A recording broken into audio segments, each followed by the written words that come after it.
Sourate 11. Hud.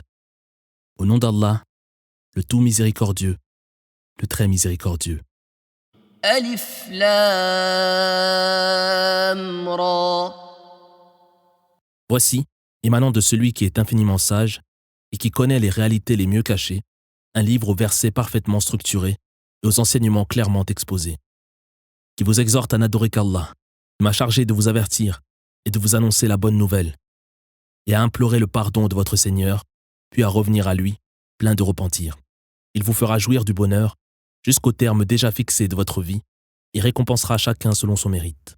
Et si vous vous détournez, je crains que vous ne subissiez les tourments d'un jour terrible. C'est à Allah, qui a pouvoir sur toute chose, que vous ferez retour. Ils croient pouvoir lui dissimuler les secrets de leur cœur.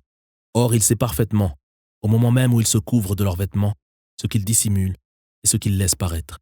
Lui qui connaît si bien le fond de leurs pensées. Il n'est pas de créature sur terre dont Allah n'assume la nourriture et dont ils ne connaissent le repère et la dernière demeure. Tout ceci est consigné dans un livre parfaitement clair. C'est lui qui, alors que son trône était sur l'eau, a créé les cieux et la terre en 6 jours, afin de vous mettre à l'épreuve et de voir qui de vous accomplira les œuvres les plus méritoires. Mais si tu leur annonces qu'ils seront ressuscités après la mort, les impies s'empresseront d'affirmer « Ce n'est là de toute évidence que pure magie ».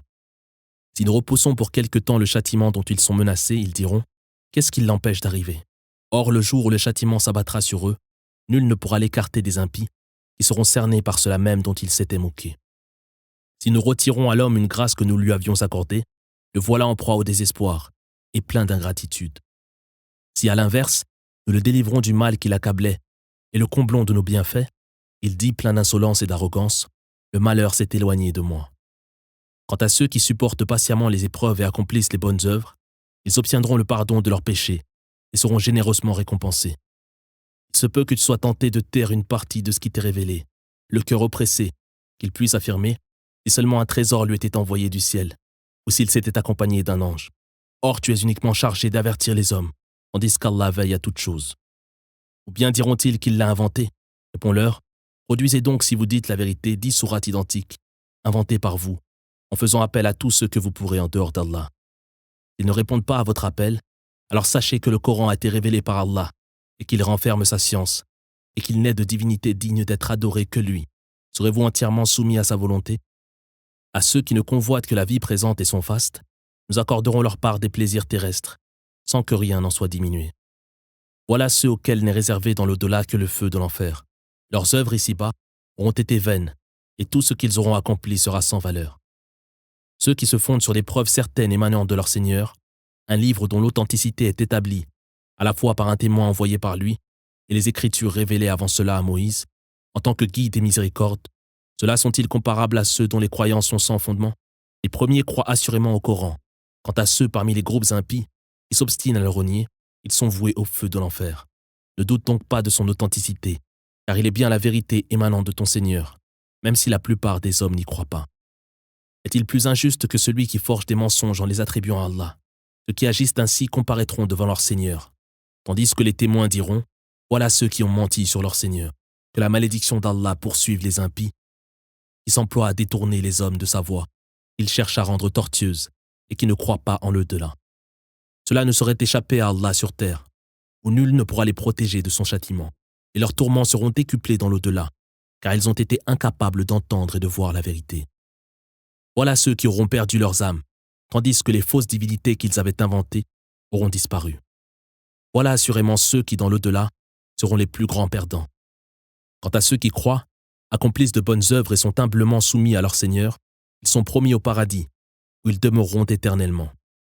Les premiers sont à l'image d'individus frappés de cécité et de surdité, tandis que les seconds sont à l'image d'hommes qui voient et entendent parfaitement. Les uns sont-ils comparables aux autres? Ne réfléchissez-vous donc pas? Nous avons envoyé Noé à son peuple, auquel il dit « Je suis chargé de vous avertir clairement et de vous appeler à vouer un culte exclusif et sincère à Allah. Je crains que vous ne subissiez les tourments d'un jour douloureux. » Les notables de son peuple qui avaient rejeté la foi dirent « Tu n'es de toute évidence qu'un être humain comme nous, suivi uniquement par l'ali du peuple, qui a répondu sans réfléchir à ton appel. Vous n'êtes visiblement pas meilleurs que nous. Nous croyons au contraire que vous êtes des imposteurs. » Noé dit « Mon peuple, et si je me fonde sur des preuves certaines de mon Seigneur, qui par un effet de sa grâce m'a confié cette mission, mais auquel vous êtes aveugles, devrons-nous vous les imposer contre notre volonté? Mon peuple, je ne vous réclame en échange aucun salaire. Ma récompense incombe uniquement à Allah. Je ne repousserai certainement pas les modestes croyants qui m'entourent. Ceux-ci rencontreront un jour leur Seigneur, et je vois que vous êtes des ignorants. Mon peuple, qui pourra me protéger du châtiment d'Allah si je décidais de les chasser? Ne réfléchissez-vous donc pas? Je ne prétends ni posséder les trésors d'Allah, ni connaître les mystères. Je ne prétends pas non plus être un ange. Et je ne dis pas, au risque de me comporter injustement, que ces hommes que vous regardez avec tant de mépris ne recevront pas les faveurs d'Allah, qui connaît parfaitement la sincérité de leur foi. Ils dirent, assez discuté Noé, fais donc venir cette calamité dont tu nous menaces, et tu dis la vérité. Noé répondit, c'est Allah s'il le veut, qui enverra cette calamité à laquelle vous ne pourrez échapper. Si Allah entend vous égarer, les conseils que je pourrais vous prodiguer ne vous seront d'aucune utilité. Il est votre Seigneur auquel vous serez tous ramenés. Ou bien diront-ils qu'il l'a inventé? Réponds-leur, si je l'ai inventé, moi seul subirai les conséquences de mon péché, mais je suis innocent du crime dont vous m'accusez. Il fut alors révélé à Noé, de ton peuple, nul ne croira en dehors de ceux qui ont déjà embrassé la foi. Ne sois donc pas affligé par leur comportement. Construis l'arche sous nos yeux et selon nos instructions, et cesse d'intervenir en face de ces impies qui sont condamnés à périr noyés. Noé se mit à construire l'arche. Chaque fois qu'un groupe de notables de son peuple passait devant lui, il se moquait de lui. « Si vous vous moquez de nous aujourd'hui, répondait-il, il viendra un jour où nous rirons à notre tour de vous. Vous saurez bientôt qui de nous subira un châtiment humiliant ici-bas et devra endurer des tourments permanents dans l'au-delà. » Jusqu'au jour où, sur notre ordre, l'eau se mit à jaillir de toute la surface de la terre. Nous avons alors ordonné à Noé, fais monter dans l'arche un couple de chaque espèce, ainsi que ta famille, excepté ceux contre qui notre arrêt a été prononcé. Embarque aussi ceux qui ont cru en toi. Mais seul un petit nombre avait cru en lui. Noé dit, montez à bord, qu'au nom d'Allah, l'arche fende les flots et arrive à bon port. Mon Seigneur, en vérité, est très clément et très miséricordieux. L'arche les emportait au milieu des vagues, hautes comme des montagnes. Noé avait appelé son fils resté à l'écart. Mon fils, monte avec nous, ne reste pas avec les impies. Son fils avait répondu, je vais trouver refuge sur une montagne, où je pourrais échapper aux eaux. Noé avait répliqué, nul aujourd'hui n'échappera à la noyade, excepté ceux qu'Allah, dans sa miséricorde, aura décidé de sauver. Les vagues s'interposèrent alors entre le père et le fils, qui fut lui aussi englouti. Il fut alors dit, terre, absorbe tes eaux, et toi, ciel, retiens tes trombes. Si bien que lorsque notre décret fut exécuté et que tous les mécréants furent noyés, le niveau de l'eau se mit à baisser, et l'arche termina sa course sur le mont Jodi. Puis il fut dit, que soient emportés les impies. Noé implora son Seigneur, mon fils fait partie de ma famille, Seigneur. Or tu ne manques jamais à ta promesse, et tes arrêts sont toujours empreints de la plus grande justice et de la plus infinie sagesse. Le Seigneur répondit, non Noé, il n'est pas de ta famille, car il a eu une attitude infâme. Ne me demande plus jamais des choses qui te dépassent. Je t'exhorte à ne pas te comporter en ignorant. Noé dit, préserve-moi, Seigneur, de te demander des choses qui me dépassent. Si tu me refuses ton pardon et me prives de ta miséricorde, je serai perdu. Il fut dit, Noé, débarque en paix avec notre salut et nos bénédictions sur toi et sur des communautés de croyants issus des hommes et des femmes qui t'accompagnent. Naîtront également d'eux des communautés de mécréants que nous laisserons jouir quelque temps de cette vie afin de leur infliger un douloureux châtiment. Ce sont là des événements jusque-là inconnus de toi et de ton peuple que nous te révélons. Arme-toi donc de patience et sache qu'une fin heureuse est réservée à ceux qui craignent le Seigneur. Au Ad, nous avons envoyé l'un des leurs, Houd, qui leur dit, mon peuple, adorez Allah, vous n'avez d'autre divinité que lui. Votre culte est une pure invention. Mon peuple, je ne vous réclame en échange aucun salaire. Ma récompense incombe uniquement à mon Créateur. Êtes-vous donc dépourvu de toute raison?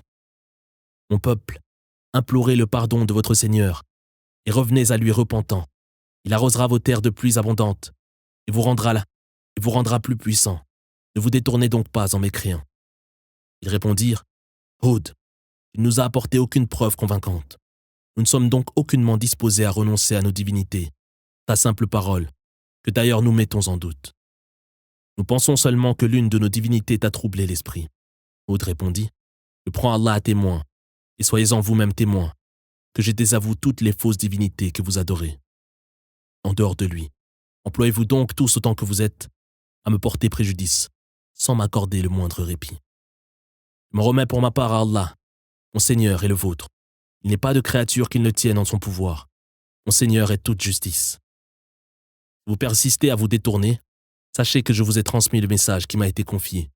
Mon Seigneur vous remplacera par un autre peuple, sans que vous puissiez en rien lui nuire. Mon Seigneur veille à toutes choses. Lorsque notre arrêt fut prononcé, nous avons, par un effet de notre miséricorde, sauvé Houd et ses compagnons, qui purent échapper à d'horribles tourments. Tels furent les Had. Ils ont rejeté les signes de leur Seigneur et désobéi à ses messagers, préférant écouter tout être fier et rebelle à la vérité. Maudits ici-bas, ils seront également poursuivis par la malédiction d'Allah dans l'au-delà. Les Had, en vérité, ont renié leur Seigneur. Que soient donc emportés les Had, peuple de Houd. Au Thamoud, nous avons envoyé l'un des leurs, Salih, qui leur dit « Mon peuple, adorez Allah, vous n'avez d'autre divinité que lui. C'est lui qui vous a tiré de la terre et vous a permis de peupler ces contrées. Implorez donc son pardon et revenez à lui repentant. Mon Seigneur est si proche de ses serviteurs, si prompt à exaucer les prières. » Ils répondirent « Salih, nous placions jusqu'ici beaucoup d'espoir en toi. Vas-tu à présent nous défendre d'adorer les divinités que nos ancêtres vénéraient? Nous éprouvons de sérieux doutes au sujet de ce culte que tu nous appelles à adopter. » Salih dit « Mon peuple, et si je me fonde sur des preuves certaines émanant de mon Seigneur, qui par un effet de sa miséricorde m'a confié cette mission, qui pourrait donc me protéger du châtiment d'Allah si je lui désobéissais? Vous ne feriez alors que provoquer ma ruine. Mon peuple, voici une chamelle envoyée par Allah, preuve de l'authenticité de ma mission. Laissez-la paître sur la terre d'Allah, ne lui causez aucun tort, sous peine d'être promptement saisi par le châtiment. » Mais ils tuèrent la chamelle. Salih leur annonça « Jouissez 3 jours encore de cette vie dans le pays. Voilà une menace qui ne saurait être démentie. » Lorsque notre arrêt fut prononcé, nous avons, par un effet de notre miséricorde, sauvé Salih et ses compagnons, qui purent échapper à l'humiliation subie ce jour-là par leur peuple. C'est ton Seigneur, en vérité, qui est le Dieu fort et tout-puissant.